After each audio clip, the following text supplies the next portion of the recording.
Thank you, Mr. Chairman. Mr. Kelly, we have been here before. Seems like not too long ago that we were discussing the disarray, the internal chaos as a result of the audit by the State of California auditor. The internal chaos, for me, leads to the possibility of some very serious investigations. My question to you is, have you personally, or have any board members or anyone who works for you or has worked for you, been interviewed by the Federal Bureau of Investigation? I certainly have not. I don't think any of my board members have. And beyond that, I don't know. So people who have worked for you or the authority, you have no knowledge of any being interviewed by the FBI? Mr. Patterson, what I can't tell you is I do not know. I've seen the LA Times stories, but I do not know whether there is an active FBI investigation going on or not about anything related to our program. I want to draw your attention to September 20, 2019. This is a lawsuit at the United States District Court, Eastern District of California. This deposition was part of a litigation between West Pacific Electric Company and Dragados, which is a significant participant in high-speed rail. On September 20th, Mr. Andrew Erickson was asked by the plaintiff's attorney if he had been contacted or interviewed by any government agencies. His answer was the Federal Bureau of Investigation. Said that occurred somewhere in mid-2018. In further questioning in this deposition, and I have the deposition if members wish to see it, the plaintiff's attorney asked again for any other members of the high-speed rail authority, whether or not there was discussion about other individuals with the FBI and with Mr. Erickson. His answer was yes, and the person identified was Diana Gomez. I'm going to ask you again, have you personally or any board members or anyone who works for you or who has worked for you or the authority been interviewed by the FBI? Mr. Patterson, I have not been interviewed by the Federal Bureau of Investigation. I know of no board member who has been interviewed by the Federal Bureau of Investigation. And I think what you might be referencing is an inspector general of the... No, sir. I'm going to question you on that in a minute. Okay. What I am trying to determine is, how does the CEO of the High-Speed Rail Authority not know that Andrew Erickson, September 20th, 2019, in a deposition of which I have a copy, was interviewed by the FBI, and one of your principal individuals in the Fresno area, who is the face and the voice of high-speed rail, was implicated in that inquiry, and you are telling us you know nothing about it? What I'm telling you, Mr. Patterson, is that I know the Inspector General, who works with us routinely on documents and making sure that there is no waste, fraud, or abuse, because there's federal money on this project, that we have invited them in to train our staff on those issues to assure that we behave accordingly. I know that the Inspector General's office has made inquiries, spoken with Ms. Gomez, and what I don't know is whether or not the FBI was with them on that. I do know that the Inspector General office has asked questions about of Ms. Gomez. Again, I think you are leaving out a significant descriptor of the U.S. Department of Transportation and the Inspector General. Is it not true that it is the criminal division of the U.S. Department of Transportation's Inspector General that is asking these kinds of questions? Yeah, again, Mr. Patterson, forgive me, but I think you're suggesting things that I candidly do not know to be true, and the reason I don't know them to be true is the Inspector General did conduct an audit of the Federal Railroad Administration at the request of Mr. Denham, and the Inspector General, on the heels of that request, did get in contact with us, talked to my auditor, who they talk to routinely, my internal auditor, and they did ask me, and she asked me, if we'd be interested in having them train our people on identifying waste, fraud, and abuse in our contracting processes, to which I said yes. And we invited the Inspector General in to do that. I am certainly not in a position to comment here about any other element of this investigation, other than I do know that the Inspector General's office did contact Diana Gomez about some of the issues that they asked for documents on. And I believe she had an interview with them. But beyond that, I can't comment anything else, and I certainly am not aware of that any of it is part of a criminal entity, or criminal investigation entity, the IG's office. I know it is their inspector's office who does seek out waste, fraud, and abuse. They spoke with us months ago, and there has been no communication in weeks or months with us on those topics. But the IG, because there's federal money on this project, is always a part of this project. Yeah, I would suggest that the interest in the IG has an awful lot to do with the risk factor on the federal money and the behavior that took place in the utilization of it and the decisions that were soundly criticized by the California auditor. But that's for another time. Do you dispute the reporting in the Los Angeles Times that it is the criminal division of the Inspector General? That's the reporting. So the only thing I would say is this. I have not been contacted by anybody I know to be part of the criminal division of the Inspector General's office. I do know their Inspector and Audits Unit has contacted us about ferreting out waste, fraud, and abuse in the federally funded project that we have asked them to come in and train our employees on. And I do know that they have asked for documents and that we have been extremely responsive, because I view them as a partner. I welcome their participation in figuring out if there's anything amiss. And so we have had communication with them. They've asked for documents, and we've provided them at every turn, through my auditor's office and through our counsel's office, absolutely. But I do not know, to be sitting here today, I could tell you, I do not know that there's a, quote, criminal investigation going on by any federal entity of our well, to be clear, it was reported as the criminal division of the U.S. Department of Transportation's Inspector General. That was the reporting. Can you specifically cite any actions that you have taken administratively or in otherwise as a result of your so-called partnership with the Inspector General? In other words, have you fired people? Have you removed people? Have you found malfeasance, and have you acted on it? Yeah, again, the finding of malfeasance, I have not, certainly have not done. I would say this, there have been personnel complaints that we have responded to, and I have taken management action in dealing with those. But as they're personnel matters, I'm certainly not going to comment on them in any detail. Here, I will tell you that I have had corrective actions with management personnel over things like that. But in terms of, quote, and I'm just going to use the term broadly here, quote, waste, fraud, and abuse, there is nothing that I'm aware of from the Inspector General's office, the FBI, or anybody else, as I'm sitting here today, that has been brought to my attention that we need to address, and certainly not criminal. Do you have any indication as to when or if the Inspector General will give you essentially a clean bill of health, that you're doing it fine?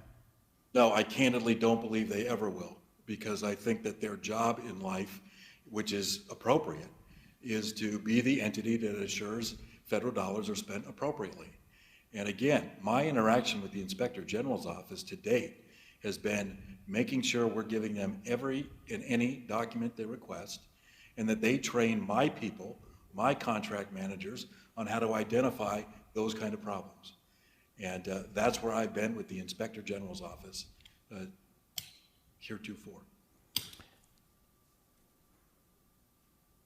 We have a number of, look, Fresno and Central California is right in the middle of this. We're sort of the guinea pig here. I need to tell you that my office has received all kinds of input from what amounts to whistleblowers, other people who have been told that the operations have really been suspicious.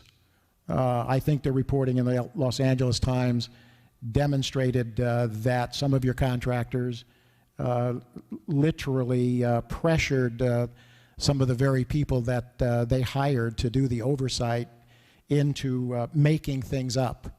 And that reporting, do you dispute? Yes, and I will tell you. I will tell you exactly my view on this. The first is, which LA Times story you're referencing is I'm not certain on, but I will say this.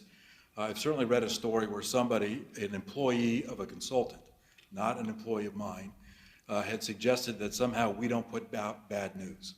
And I want to tell you that the day I read that story, I thought, to say the least, that was ironic, because since I have been here, I've put out a lot of bad news. I have, and this organization has pushed very hard to be clear and transparent about not just what our opportunities are, but what our challenges are. And I have put in the 2018 business plan that we have cost increases and schedule issues that we have to deal with.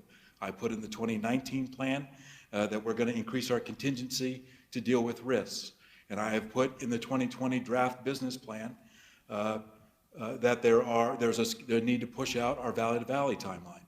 And so all of those things, none of those things are good news. But I put them out because my job, and I take this from 25 years now working in the public sector, in the transportation sector, is there is no value in keeping your challenges inside. The taxpayers are paying for this project. I respect that immensely. And my job is to put out exactly what our challenges and opportunities are and to inform the public what we're proposing to do about it. And so that's how I operate. I will tell you that, and I think this was made clear before in a public setting that is our board hearing, I do believe that with respect to a claim from a contractor's employee, that the contractor has hired an outside firm to review those complaints. And that investigation or that review is still ongoing. When that concludes, I will certainly act accordingly on anything that I must do. So I think it's a general conclusion here by many of us that these previous business plans have essentially, I've talked about them in terms of making things up as you go along. What kinds of concrete, specific actions have you taken that's going to give us the kind of confidence that when we're here next time around, we're not going to have all kinds of changes and reevaluations and recalculations? Well, I would say to you, Mr. Patterson, as I described in the organizational changes I've made since I've been here, that I have virtually transformed the entirety of our executive management team. We put in a culture of really being mission-focused, doing the work that needs to be done. I think we're seeing the effects of that when I show you what we call the KPIs, or the key performance indicators, that show our work is advancing. Look, I don't think it's a big secret as to why this project has had challenges. We got into construction before the right-of-way was in hand, and we still needed to get a lot of right-of-way, and that caused delay and cost increases. And I was very candid about that in 2018. I remain candid about that today. My job is to come here and talk to you all about what the challenges, risks, and opportunities are for this project. And so I've made personnel changes. We're making governance changes constantly. We put in a committee process to evaluate change orders. They come all the way up to me above a certain level, and I approve those and generally report those to our board every month. We have put in greater transparency. I think anybody who watches our Finance and Audit Committee or goes through the documents that we provide publicly every month to our Finance and Audit Committee can see exactly where the challenges are in this project, what we're doing well and what we're not doing well. And so all of that is public, all of that is available, and whether I'm in this body or any other body, my position is to answer all of those things in a very candid and forthright way. I see, again, no value in not telling you what the challenges are. My best value is telling you what those are and then telling you what we're doing about them. And so we've made personnel changes, governance changes, and we report our cost and schedule issues in a way that is, I think, improved from past practice. With respect to the risks of clawback, how you've assessed this? Have you made contingency plans if the clawbacks come back? And I would point this out. It was a California state auditor who recognized that it was a very reckless decision to put a bunch of money, federal money, out before you had rights of way and you had any property upon which to build. And it was the auditor's conclusion that decision opens serious risk of penalties from the federal government. Are there contingency plans if you have to claw back and the state of California has to give back billions of dollars? Well, first, I do not see any basis for clawback of the $2.4, $2.5 billion ARA funds. Those dollars are spent, and we have matched roughly 56% of those funds now, and by the year's end, they'll be fully matched. And so I see no basis for those dollars to be clawed back at all. Secondly, we are challenging vigorously in litigation the Trump administration's decision to try to claw back the $929 million that we haven't even accessed yet. I think ultimately the decision is going to be made on whether or not those dollars are, for lack of a better term, clawbackable, is going to be determined whether or not we are going to be determined on the basis of whether or not we've made substantial progress on this project. And my number one priority is to do that, is to make progress, to show that we are heading toward meeting our federal obligations in terms of the timeline, and that we are moving forward in advancing this project consistent with the spirit of our federal funding grant agreement. And that's my primary objective while I've been here. In terms of contingency plans, you know, if the cap and trade funds right now that have come in at about $732 million a year for this project since cap and trade's been extended, if that continues, we will be able to cover the loss of the 929. I think our cap and trade revenue needs to come in at about 580 every year for that to happen. But I also want to be clear with you, cap and trade is a risk. Cap and trade revenues are volatile. And so those are things we watch very closely. In terms of a contingency plan, there's one of two things we would do. We would either seek more funding from somewhere else, or probably more likely, we would reduce scope of this project. And exactly how they would do that, how we would do that, I'm not putting out yet today, because I don't think it's going to come to that. But those are the options that would be before us. Reduce the scope, take on a little bit of a different approach of how we move this forward. And so those are the two options that are primarily the options before us. Okay, so I'm hearing time will tell, and apparently it will be what, up to the courts to decide. So so time will tell. Well, again, I think we're going to prevail on litigation. I think it's very important that we do deep, thorough risk analysis on all elements of this program, including where cap and trade dollars come in. And I think that's particularly important in light of the COVID-19 global impact on finance and the economy. And so we're going to watch very carefully what happens over the next couple of auctions. And certainly as we do our risk assessment and our deeper risk analysis of these kind of impacts, we will report a full-throated approach and story to the legislature by year's end. One final question. Have you personally, or has any board member or anyone who works for you been subpoenaed by a federal grand jury? Not to my knowledge.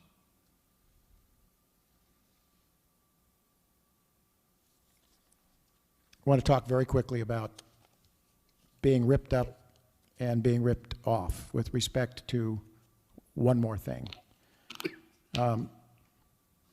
My home has been Central California,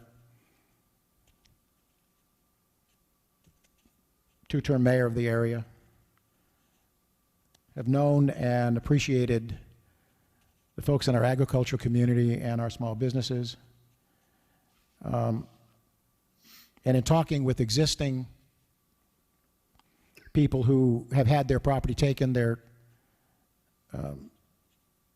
crops ripped out, access to decent ways of getting around the leftover parcels. I have a list here. There's a half a dozen farmers on this list with all kinds of issues. And they basically boil down to the High-Speed Rail Authority has taken their property, has made life difficult for them. They cannot get the money that they're owed. It seems like you have plenty of staff members and plenty of money to build stuff. But it seems like you don't have the willingness or the staffing or the attorneys to do justice to these farmers. My question is, does it concern you? Does it bother you that you are heading an organization that has really made life miserable for some of the finest people in our area? And I hear from them, Mr. Kelly. You may not, but I do, over and over and over again. What do you intend to do about that? Well, Mr. Patterson, let me start with the list that you have. I mean, why don't you get me that list, and we will go through case by case and review those issues. And I'm happy to go through it and report back to you the facts on each of those 6. And I want to tell you, I take very seriously how sensitive it is for somebody to work with us to give up private property for the public benefit of this project. But I also want to say the net benefit of this project in that region to me is clear. We have been a huge part of employment gains in that area of the state that has been for a long time highly disadvantaged when it comes to economic opportunity, and we have provided massive opportunity. I couldn't be prouder of the fact that I have put out, more than 3,700 workers dispatched to this project. These are good paying, high paying jobs that can sustain families.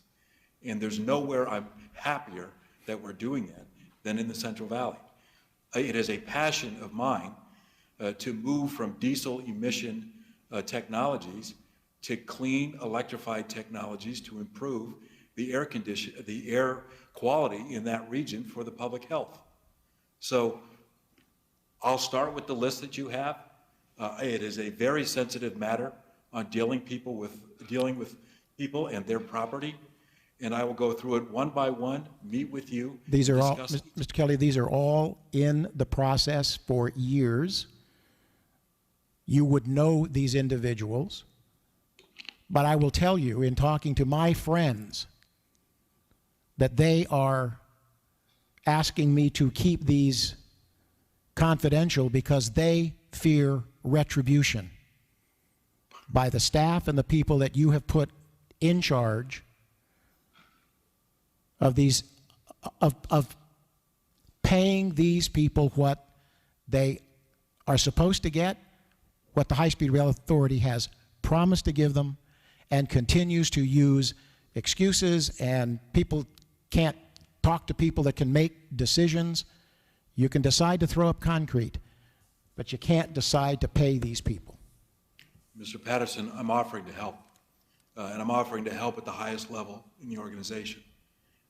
And so, again, I'll do that whenever you want. And I would just say, Will again, you? We take very seriously the sensitive nature of going through the eminent domain process. The other thing I would say, and it's important, is that process is guided by law. And sometimes in that process, particularly the negotiated part, sometimes people want more than we can legally give them. And so we have to work through those issues. But what we do owe them at all times is clear communication on where it stands, where we are, what we can or can't do. If they have not received that, I apologize. But I'm also offering to you to help remedy it. These individuals may or may not want to do this, but if they would want to, as a group, would you agree to come to Fresno and hear their complaints with me? Yes. I'll have to find out whether they are willing to do that, because their trust levels in your operation are very, very low. But let me see what I can do. I work every day to improve that, every day. Well, we all hope so. Thank you. Ms. Friedman. Thank you, Mr. Chair. I appreciate your putting this hearing together and your leadership on this issue. Mr. Kelly, thank you for being here as well. I have some comments, but first I do have a question for you based on your presentation. I'm sorry if I missed this somewhere in the documentation, but when the project is completed and running, when I say completed, I mean this section of the project, not the entire project. So when the Merced-Bakersfield section is complete and electrified, will Amtrak still be running concurrently along either this rail or another section of rail through this area? The proposed plan right now is that they would not. That we would exclusively run south of Merced to Bakersfield. But I must say that determination is going to be part of an operating or MOU agreement on how we would ultimately work that out. But they have the plan right now is they would certainly have no more than severely reduced service. But right now the intention is for us to run south of Merced to Bakersfield and for them to run north. Do they have to agree to that? Yeah, ultimately this is going to be an operation that they are in charge of. We're going to be asset owners, owning the assets. They will lease the assets from us to operate a higher speed electrified service in that valley. Yeah, not only agree to it, it's got to be really part of their broader operational plan. I think some of this is the leadership of the San Joaquin's JPA, I think, is interested in finding other efficiencies, like a single operator for all of the systems that they may contract for. And again, our model here is that we're asset owners, but they would be the ones to do the operating elements through an agreement with us to pay lease for access, but then they would work through the operating elements. Thank you. That's the only question I have, but I am going to make a few comments after listening to the presentations today, and I want to thank all of the presenters and the comments from my colleagues. First, I want to thank the Transportation Committee staff for a very in-depth analysis, and I would also associate my comments with many of the questions that the analysis raises. And there are many, and I'm not going to go through them all, but I think that there are a lot of concerns that are raised in the analysis that do need to be really addressed. You know, a few things that I heard today kind of struck me. One was from Secretary Kim, who mentioned, I think at least once, maybe more than once, that we were abandoning electrification, or that there was a proposal to abandon electrification. And as far as I understand it, as someone who's raised those ideas as options, I don't think anybody has talked about abandoning electrification. There has been talk about on what schedule the project will be completed. And I think there's a very big difference between saying that somehow we would do high-speed rail and the end goal would be to not electrify it, as opposed to a concept of completing different phases of this project and leaving electrification for later after, as you've heard.